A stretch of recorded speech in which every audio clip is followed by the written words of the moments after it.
The vision of the Bhagavad Gita, and for that matter, Vedanta, is that you are the fullness that you seek, which means that there is no lack or scarcity in you. As you are the limitless. There is nothing you have to do about it.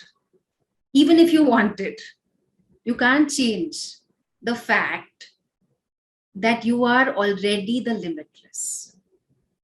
So this area of self-discovery is the most important aspect of Vedanta. But for this self-discovery to take place, we need self-mastery. And self-mastery might seem like a misnomer because we do take the help of our entire support system and the grace of Bhagavan, so that we are able to use the instruments given to us, the mind and the body, for us to see the truth. Because ignorance is not in your kidneys, it is in the mind. And therefore, we need a relaxed, contemplative mind that has leisure and that can go along with the words to see the truth. In the area of self-mastery, there is likely to be a sense of, I don't have enough. I don't have enough viveka. I don't have enough vairagya. I don't have enough clarity, etc., etc. So it seems like there are two standpoints which seem to be in juxtaposition. There is no need for it, but there is. Self-discovery saying you are enough. Self-mastery requires us to cultivate certain qualities, or rather to remove the inhibiting factors that allow us to master our mind. And within this realm of self-mastery, we are seeking to master the external environment in the sense that we learn to be contributors, we learn to be in harmony with the environment, with our relationships, in our roles, our responsibilities, and so on. And there is also a mastery in terms of our internal environment. What do I mean by that? It is very easy for us to become self-critical and to want to whip ourselves, to say, oh, this is not enough, that is not enough, you have to do this, you have to do that, etc. And we want to be able to change it, because all change happens for a person who is relaxed, who sees oneself as acceptable, who sees that one is worthy of appreciation. We have to be able to see that I am a manifestation of Bhagavan first, before we are able to discover that I and Bhagavan are one in terms of identity. And so as a part of this self-mastery, seeing myself as a manifestation of Bhagavan means seeing that I am pervaded by the intelligence that is Bhagavan, I am pervaded by the material that is Bhagavan. But if I am constantly berating myself and I'm saying, oh, I don't have the adhikaritvam, I am not ready, I am not prepared for Vedanta, then I am working at cross purposes. And so, therefore, I want to do a guided meditation with you where we are going to address the younger you. Okay, the younger you may be teenage years, maybe childhood, you decide. It could be few weeks ago, few years ago.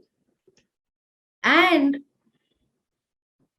we will talk to this younger self in a loving, kind way. Okay, so just see where this goes. Okay, we'll see where it goes. It's possible that you might feel little vulnerable. You might feel like crying a little bit, maybe. Okay, and if that happens, understand that crying is a natural process. Just like we do not complain why the nose has mucus, we need not complain about the eyes having tears. Okay? It's not a big deal, if at all.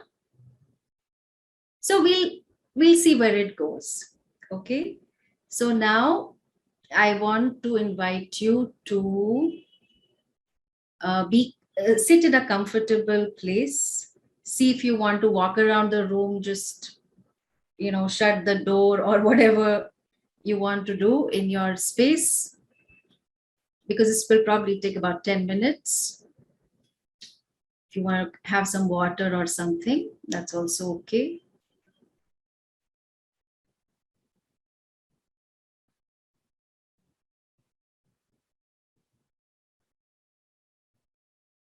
Take a few deep breaths.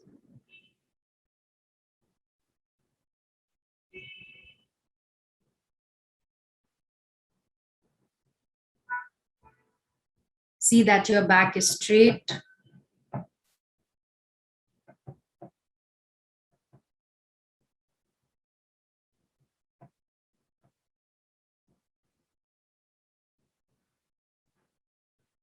You can keep your palm on your chest or your stomach or your scalp or head, wherever it feels better for you.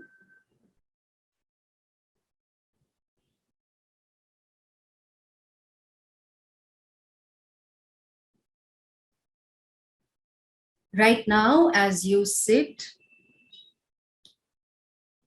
your body is relaxed. Your breathing is even. And you are going to take a small, short journey. Right now, you are the adult in your life, the adult who has many, many years of experience, who has acquired a certain wisdom, who is a loving person.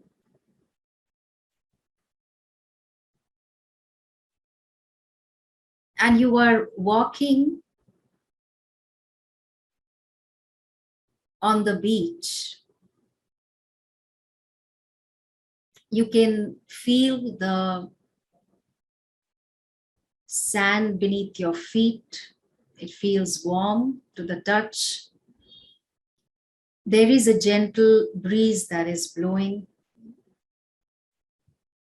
You can feel it in your hair. And as you walk and walk some more. You drift towards your earlier home, your earlier house, where you lived, where the younger you lived, maybe a few years ago, or maybe the house of childhood. You ring the bell, nobody opens the door. You see that the door is slightly ajar. And so you gently push it open and you walk through your earlier house. And as you walk through, you see different things that are very familiar to you. A lot of things in the house that hold all kinds of memories for you. It doesn't seem like there's anyone in the house.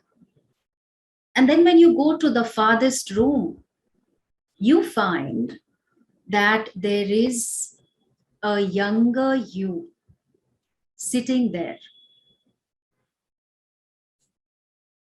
You are surprised and at the same time very happy to see a younger you.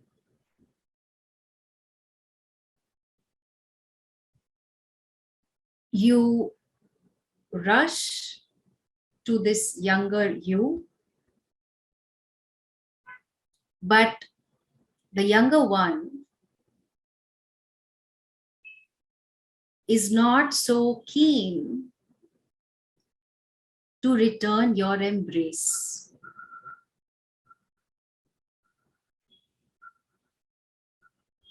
And so you say, what happened? And the younger one is sulking a bit.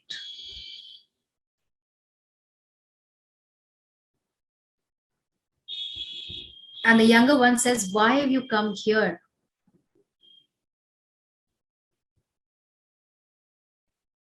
There have been so many events that have happened that I felt alone. I felt rejected.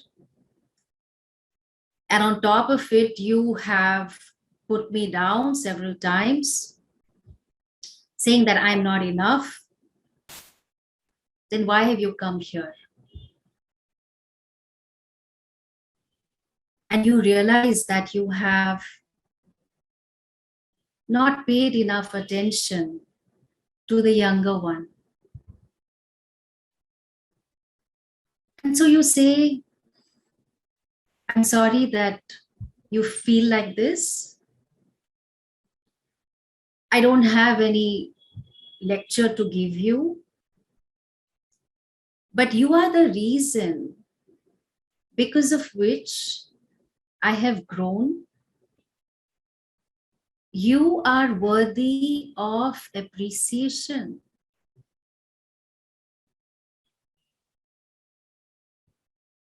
The adult you tells the younger one, I love you, I accept you. The younger one says, no, just go away. What do you want from me? And you as the adult say, perhaps I have not paid enough attention to you. Perhaps I've not given you the credit you deserved as you were struggling with that phase of life. Maybe I rushed you. Maybe I was harsh with you. Maybe I was not there for you entirely. And I'm really sorry that you feel the way you do. But you are completely acceptable.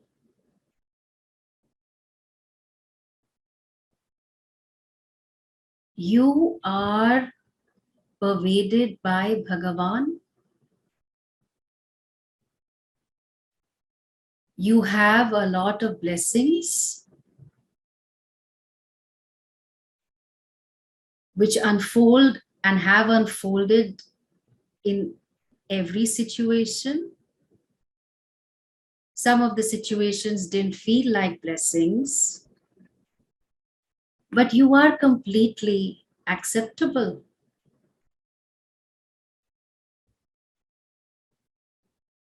The younger one starts to pay a little more attention to what the adult is saying. Because the adult you is sincere, wants to learn, and wants to heal. But the healing has to happen in the present. The healing has to happen related to the past, but in the present. And there is nothing like love which can heal a person.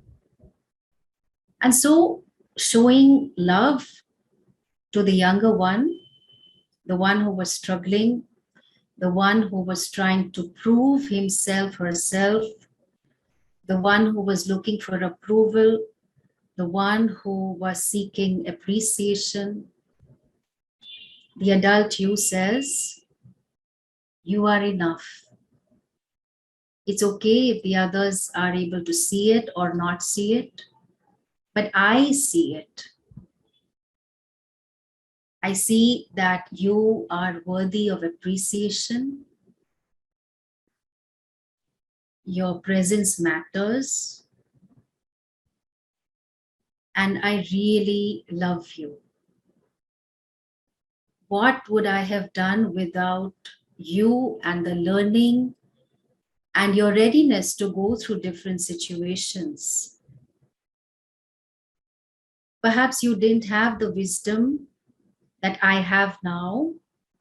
Perhaps you felt helpless, but you also had a lot of courage. You also had a lot of curiosity, and you had a lot of grit to fight yourself through different situations. And I applaud you for it.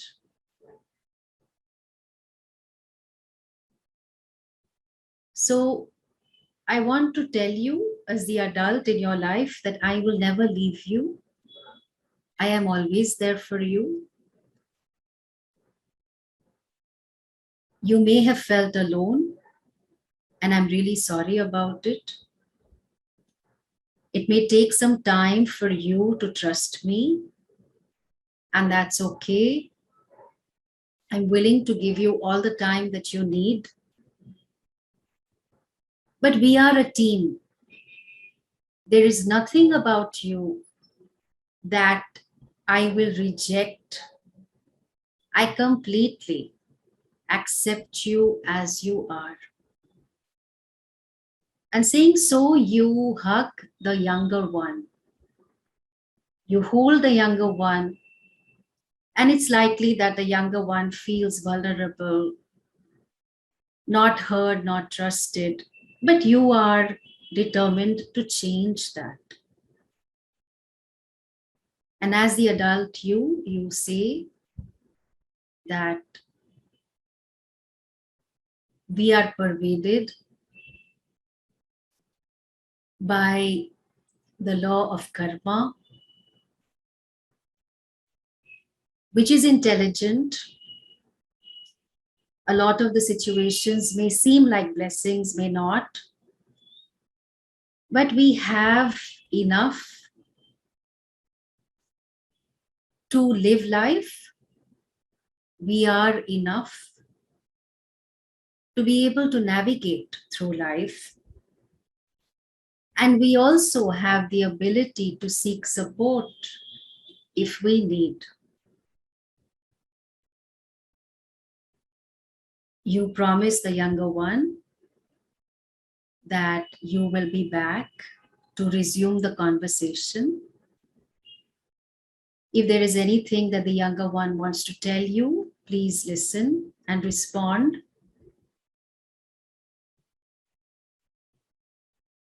and offer the assurance that you are always there.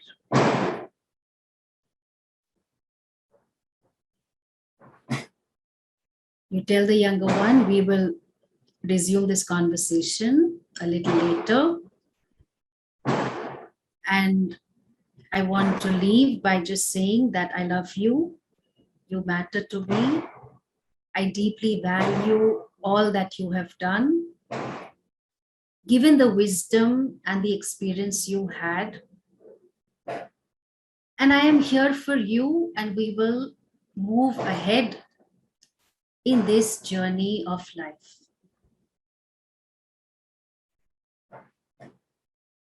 You get up and say goodbye and walk out of the door and the door of your house,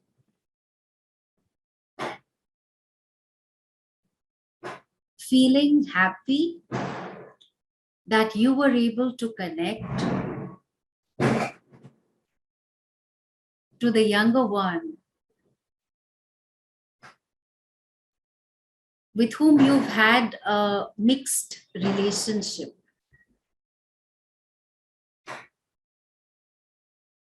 With a little more peace in your heart and a little more resolution in your mind, you walk a little bit and see the plants and the trees on the way.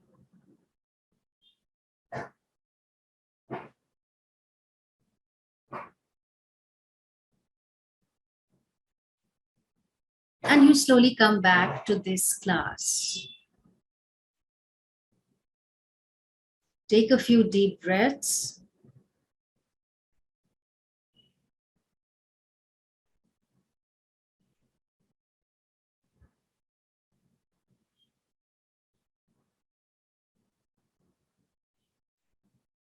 And when you're ready, you can open your eyes.